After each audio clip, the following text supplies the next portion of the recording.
हमारे जो chief minister हैं माननीय योगी आदित्यनाथ जी, उनके बारे में अक्सर कई बार भ्रांतियां फैलाने की कोशिश की जाती है कि वो मुस्लिम विरोधी हैं या फिर वो किसी एक जाति का पक्ष लेते हैं, जो कि बिल्कुल मैं कहूँगी कि बिल्कुल सिरे से नकार देने वाली बातें हैं। क्योंकि जब हमने प्रवास किया, हालांकि पर्सनली भी मुझे कभी कोई ऐसी चीज़ दिखाई नहीं दी कि उनके ऊपर इन विषयों को लेकर शक किया जा सके, लेकिन फिर भी हमने प्रवास करके आम जनता की राय जानने की कोशिश करी। तो हमने जाना कि 2017 के बाद उत्तर प्रदेश में महिलाएँ सुरक्षित हैं। आज मुसलमान महिलाओं का जो उत्साह था वो देखने लायक था। जितनी तादाद की उम्मीद की गई थी उससे कहीं ज़्यादा तादाद में महिलाएं आई थीं, और सभी महिलाओं का ये मानना है कि आज उत्तर प्रदेश में महिलाएं सुरक्षित हैं। हम लोग पूरी सुरक्षा के साथ, पूरे स्वाभिमान के साथ, आत्मसम्मान के साथ उत्तर प्रदेश की गलियों में, गाँव में घूम सकते हैं। छेड़खानियाँ, गैंगस्टर्स, माफियाज, गुंडा राज जो पहले गली गली मोहल्लों में, चौबारों में घूमते रहते थे, आज सभी अपने बिलों में दुबके बैठे हैं। आप सुरक्षा की बात कर रही हैं। प्रियंका गांधी अगर कहें तो कहते हैं महिलाओं के साथ बलात्कार बढ़े और महिला बड़ा प्रताड़ित रही। ओवैसी साहब कहते हैं अल्पसंख्यकों के साथ प्रताड़ना हुई, उसको आप कैसे देखते हैं?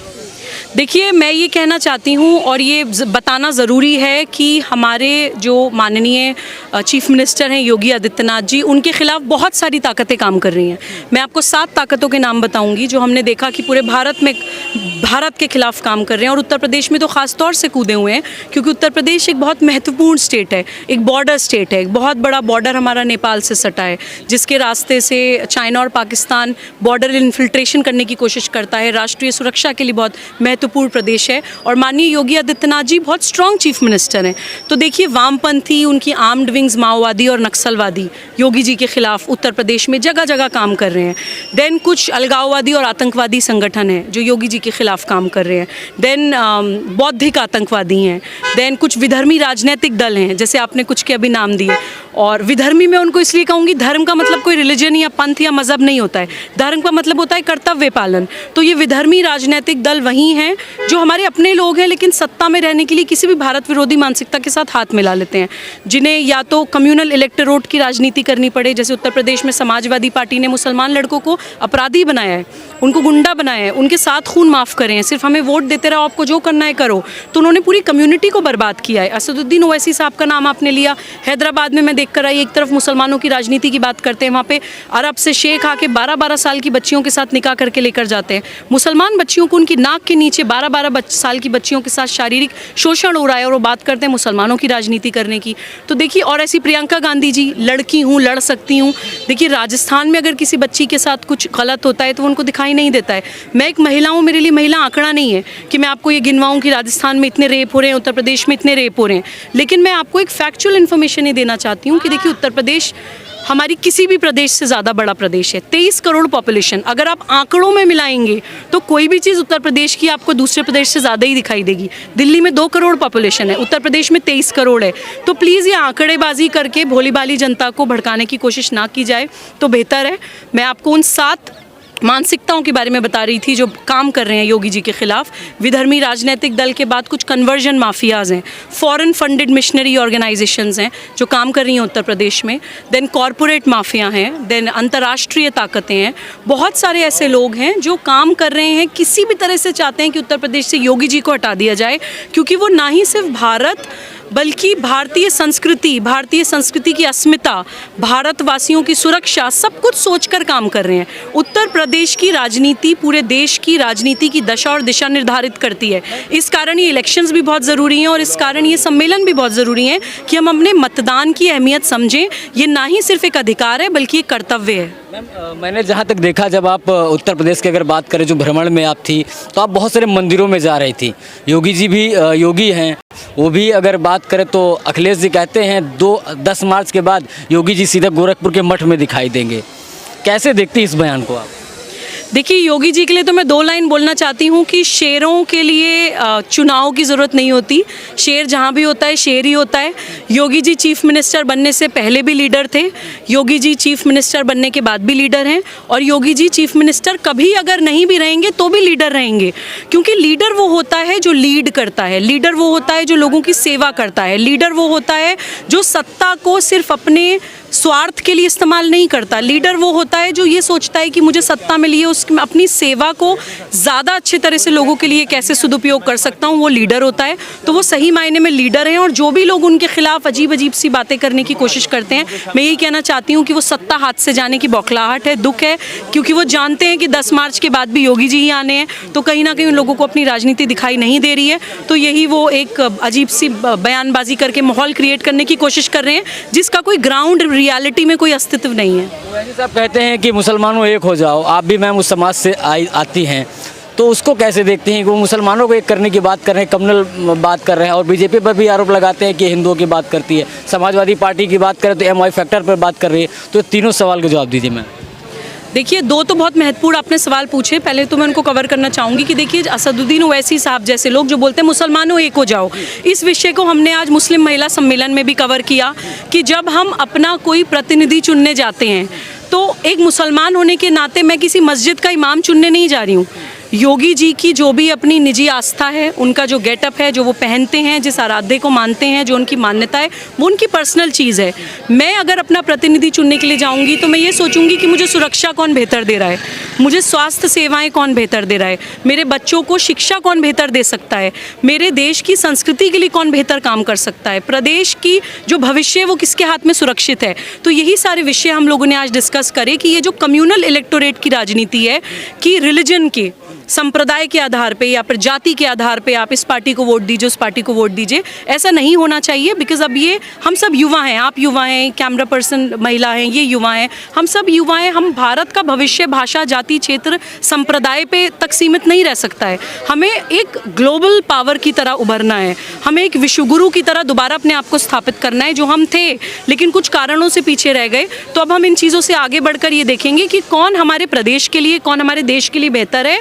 और कम्युनलाइज करने वालों को या जातिगत भावनाएं भड़काकर लोगों को बांटने वालों से हम लोग पूरी तरह से अलर्ट हैं। और इसका नतीजा आप आगे आने वाले इलेक्शंस में ज़रूर देख लीजिएगा। जी भी तो 80-20 की बात करते हैं ना मैम, वो भी तो कहते हैं कि मुझे 80% में भरोसा है, मुझे जिताएंगे। जी देखिए, ये बात कई नेशनल डिबेट्स में भी आ चुकी है और इस बात का क्लैरिफिकेशन ना ही सिर्फ योगी जी ने दिया है, बल्कि जो लोग उनको समझते हैं, जो लोग काम कर रहे हैं, वो सब इस बात की क्लैरिफिकेशन बार बार दे चुके हैं। मैं दोबारा आपको इस बात की क्लैरिफिकेशन देती हूँ कि देखिए, 100% कभी कुछ नहीं होता। अगर आप बोलें कि कोई आतंकवादी है तो 100% मुसलमान आतंकवादी नहीं होता। बहुत बड़े बड़े राष्ट्रवादी मुसलमान हैं। मैं मुस्लिम महिला हूँ, मैं राष्ट्र जागरण अभियान में पूरे देश का प्रवास कर रही हूँ।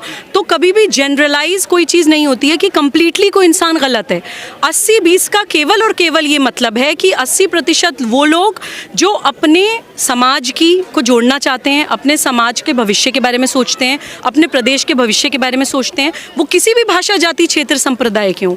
और 20% लोग वो हैं जो सिर्फ किसी ना किसी डर में या किसी ना किसी लालच में या अपना कोई ना कोई निजी हित साधने के लिए समाज को तोड़ते हैं, समाज को बांटते हैं या देश को तोड़ने का काम करते हैं। वो 20% लोग हर भाषा, हर जाति, हर क्षेत्र, हर संप्रदाय में पाए जाते हैं। तो उसको किसी मजहब से जोड़ देना गलत है। योगी जी का ये कहना कि 80-20 का चुनाव है, कतई किसी संप्रदाय से रिलेटेड बयान नहीं था। उनके कहने का केवल ये मतलब था कि 80% वो लोग जो समाज के और प्रदेश के साथ हैं और 20% वो लोग जो समाज को और प्रदेश को तोड़ना चाहते हैं, उनका आपस में इलेक्शन है। अच्छा मैम, आपने उत्तर प्रदेश में इतना भ्रमण किया, मैंने जहाँ तक मैंने देखा, क्या देखा आपने चुनाव में? वो सवाल आपने छोड़ दिया जो स्टार्टिंग में, क्या देखा, क्या माहौल देखा? हर समाज से आप मिले, अल्पसंख्यकों से मिले, बहुसंख्यकों से मिले, आप हर धर्म, समुदाय, जातियों से मिले। क्या आपने देखा योगी जी का, जो अगर हम बात करें, क्या प्रभाव देखा? देखिए, माहौल और प्रभाव तो आपको यहाँ पे आज मुस्लिम महिलाओं की संख्या से अंदाज़ा लग गया होगा। दूसरी बात, मैंने आपको एक चीज़ तो बता ही दी थी कि एक महिला सुरक्षा में बहुत कई बार हम लोगों को प्रवास में, भ्रमण में इस तरह की स्थितियाँ आई कि जैसे मैप से हम लोग गूगल मैप से चलते हैं, कई बार मैप गलत डायरेक्शन में ले जाता है। तो कई बार हम लोग कच्चे रास्तों पर चले गए, जहाँ पर कई बार ऐसा है कि अंधेरा है, रात हो गई है, 2-2:30 बज रहे हैं, लेकिन कहीं भी कोई भी अनफोर्सीन कोई सर्कमस्टांस या किसी भी तरह की कोई गलत घटना हमारे पूरे उत्तर प्रदेश प्रवास में नहीं हुई है। तो महिला सुरक्षा ना ही मैं दूसरी महिलाओं से सुनकर बता रही हूँ, मैं आपको अपना पर्सनल एक्सपीरियंस बता रही हूँ कि 2017 के बाद पूरी सुरक्षा के साथ उत्तर प्रदेश में मैं घूमी हूँ। जितना भी प्रवास में कर पा रही हूँ, केवल और केवल हमारे माननीय रिस्पेक्टेड योगी आदित्यनाथ जी के कारण कर पा रही हूँ। दूसरी चीज़ देखिए, इंफ्रास्ट्रक्चर, कितने इंटरनेशनल लेवल के राजमार्ग बने हैं, कितने मेडिकल कॉलेजेस बने हैं, फिल्म सिटी बन रही है, एयरपोर्ट बन रहा है। और क्या होता है डेवलपमेंट, GDP में आप देखिए उत्तर प्रदेश नंबर 6 से नंबर 2 पे आ गया है। है। अगर आप बेरोज़गारी दर की बात करें, अगर आप पॉपुलेशन के हिसाब से, जैसे मैंने आपको बोला था, कंपेयर करें, तो बाकी किसी भी प्रदेश से सबसे कम परसेंटेज है बेरोज़गारी की उत्तर प्रदेश में।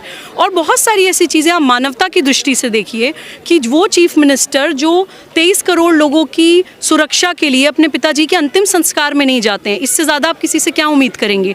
कोविड काल में योगी जी के पिताजी का देहांत हुआ, क्योंकि अंतिम संस्कार में तकरीबन 13 दिन लगते हैं।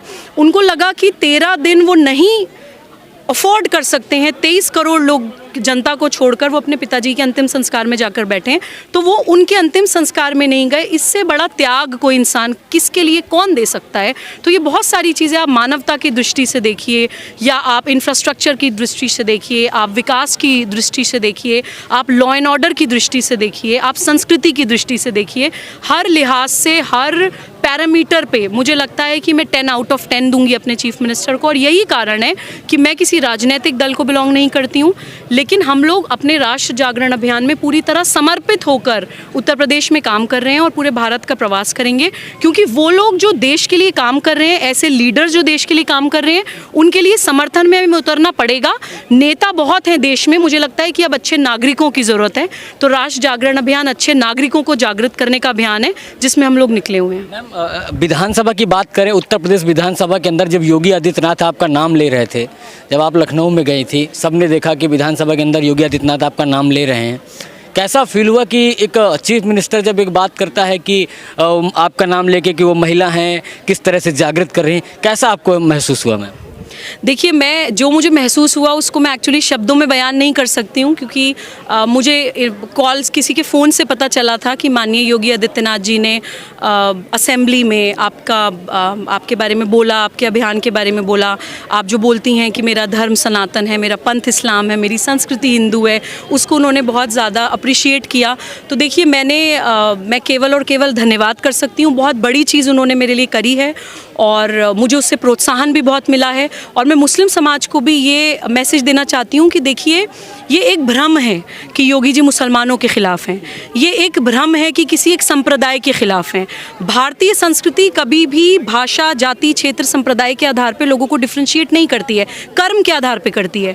हम कर्म में बिलीव करने वाले लोग हैं। मैं एक मुसलमान हूँ, अगर मैं अच्छा कर्म कर रही हूँ, मैं अपनी देश की संस्कृति के लिए काम कर रही हूँ, तो मुझे योगी आदित्यनाथ जी यूपी असेंबली में अप्रिशिएट करते हैं। मेरे पास कुछ चैनल्स के रिपोर्टर्स की कॉल आई कि सुबुई जी 25 साल के 30 साल के करियर में हमने कभी ऐसा नहीं देखा कि किसी चीफ मिनिस्टर ने मतलब असेंबली में किसी की तारीफ करी हो। राजनीतिक भाषणों में किसी के बारे में बोलना एक अलग चीज़ होती है, लेकिन वहाँ पर एक एक शब्द तुला हुआ होता है। तो देखिए, ये सभी मुसलमानों के लिए भी एक संदेश है कि अगर हम अच्छा कर्म करेंगे तो उसको अप्रिसिएशन डेफिनेटली मिलेगा, हर जगह मिलेगा। और भारत वो देश है जिसने राष्ट्रवादी मुसलमानों को, अच्छा कर्म करने वाले मुसलमानों को उत्सव की तरह मनाया है। हमारे देश में APJ कलाम को लोग आज भी पूजते हैं। तो देखिए, इस देश में कोई मुसलमानों के ख़िलाफ़ नहीं है, कोई लीडर मुसलमानों के ख़िलाफ़ नहीं है। हम लोगों को सिर्फ मज़हब के नाम पे तोड़ने की कोशिश करी जाती है। हम भारत पुत्र और पुत्रियां हैं, हम लोगों को हमारे देश के खिलाफ खड़ा करने की कोशिश करी जाती है। योगी सरकार में इतना हुआ है कि बीवी को तलाक देने से पहले बड़ा घर दिखाई देता हो, उसकी स्क्रीन चलती है दिमाग में कि भाई साहब गया तो जेल की बात करें, गया तो फंस गया, दोबारा आने की चांस नहीं है मेरे। 3 तलाक का तो विरोध हुआ था, करे हैं लोग, करे हैं, लेकिन हमसे भी तो पूछें। ये जो दिक्कत है, जो परेशानी है, हम ही तो झेलते हैं। लोग थोड़ी झेलते हैं, हम झेलते हैं ना। हमें पता है, हमसे कोई पूछे, हम डिबेट हो और हमें कोई बुलाए तो हम पूछना है हम कितने खुश हैं। वैसे साहब तो विरोध कर रहे थे कि 3 सरिया पर इस समय बीजेपी कानून बना रही है, धर्म पे कानून बना रही है। आप देखिए, ओवैसी साहब कुछ कहें, अखिलेश साहब कुछ कहें, या कोई भी कुछ कहे, जिसके लिए कानून बना, जिसके लिए लागू हुआ, वो खुश है। बाकी तो लोगों का काम कहना ही है ना। अच्छा, महिलाएं खुश हैं? महिलाएं खुश है, लेकिन महिलाओं को तो कोई पूछे हमारी। महिलाओं को कहा जाता है कि बीजेपी की बहुत ही साइलेंट वोटर हैं। मुस्लिम महिलाओं को लेकर जो चर्चा होती है कि चुपचाप जाके फूल को वोट दे आती हैं, ऐसा कैसे? क्यों नहीं देंगी भाई? क्यों नहीं? उनके हित में बात होगी तो क्यों नहीं करेंगी वोट? क्यों नहीं देंगी भाई? कोई पड़ोसी भी बोले तो डेफिनेटली उसी के यहाँ जाके बैठेंगी, बार बार शिकायत वहीं लेके जाएंगी। जब भारतीय जनता पार्टी सुन रही है, महिलाओं के हित में बात कर रही है, जब महिलाओं की आवाज़ बन रही है, तो क्यों नहीं वोट देगी? 100% देगी, लड़के भी देगी, झगड़ के भी देगी, और घर वालों से ऊपर होके भी देगी, और हस्बैंड से ऊपर होके भी देगी। क्योंकि डंडा याद आता है ना हस्बैंड को, जब भारतीय जनता पार्टी याद आती है। तो जब तलाक याद आती है तो डंडा भी याद आता है भारतीय जनता पार्टी का ना।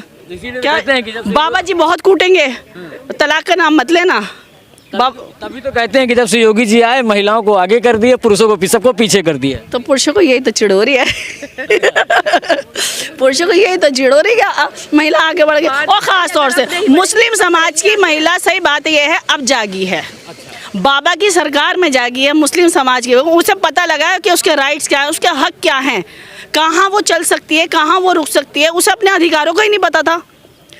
भारतीय जनता पार्टी ने बताया है उसके अधिकार हैं क्या, कहाँ वो सरवाइव करती है। तो लाजमी बात है, लाजमी बात है, इसलिए महिलाएं भाजपा के साथ, महिला भाजपा के साथ हैं, थी, हैं और हमें रहेगी। ठीक है। अच्छा, एक बात ही बताइए, मैं एक सवाल आपसे और ले लेता हूँ। प्रियंका गांधी हैं, कहती हैं लड़की हूँ लड़ सकती हूँ, तो इसका भी फर्क पड़ेगा क्या? लड़की हूँ लड़ सकती हूँ, ये तो हर मतलब हर लड़की के लिए, हर औरत के लिए है, हर नारी के लिए है। ये जरूरी थोड़ी ना कि उन्होंने नारा निकाला तो वही मतलब इस पे ये डिपेंड होगा कि उन्हीं के लिए नारा बना। नारी हैं, लड़ सकते हैं, लड़की हूँ लड़ सकती हूँ, ये सब पे डिपेंड करता। तो आप महिलाएं हैं तो क्या महिलाओं के साथ जाएंगी, क्योंकि महिला तो वो चीफ मिनिस्टर बनने की रेस में है? नहीं, बिल्कुल कोशिश करेंगे, कोशिश करेंगे, क्यों नहीं करेंगे। आज हमारा टाइम है, अपना टाइम आया है, तो पीछे क्यों हटें, बढ़ चढ़ कर हिस्सा लेंगे। प्रियंका गांधी को वोट देंगी? नहीं, प्रियंका गांधी को वोट नहीं देंगे। आपने कहा कि ये उनका नारा है, तो ये नारा स्पेशली उन्हीं का थोड़ी ना है। भारतीय नारी कोई भी कह सकती है लड़की हूँ लड़ सकती हूँ, मेरा कहने का मतलब ये था। प्रियंका गांधी को वोट नहीं देंगे, सच्चाई को वोट देंगे, विकास को वोट देंगे, अपने हक को वोट देंगे। प्रियंका गांधी को वोट क्यों देंगे, क्यों देंगे? विकास को वोट देंगे, हक को वोट देंगे, जो हमें अधिकार दिलाए गए हैं उसे वोट देंगे, जो योजनाएं दी गई हैं उसे वोट देंगे, हम वोट वहाँ देंगे।